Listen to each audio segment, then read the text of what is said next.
আসসালামু আলাইকুম বন্ধুরা, আমরা এখন দুই বন্ধু চলে আসছি এই আহ, কাঠবাদামের বাগান। হ্যাঁ, আমরা এই যে এখন আমার বন্ধু এখন দেখাইবে যে আসলে বাদামটা কিরকম হয়। এই যে দেখেন, বাদামের ডানো, এই যে বাদাম, এটা হলো এখন করা একবারে ছোট, মানে ফুল ছাড়ছে। আচ্ছা দোস্ত, এই বাদামগুলা কিসে কিসে কাজে লাগে? এই বাদামগুলা এক নম্বরে বিস্কিটের ভিতরে দেয়। প্রথমেই এই দেশে বিস্কিট অনেক পছন্দ করে, বিস্কিট, কেকে। তারপরে তোমার এই বাদাম দিয়ে তেল বানায়।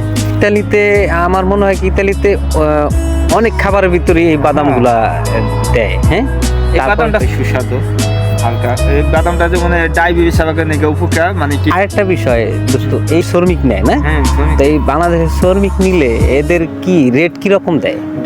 10 ঘন্টা।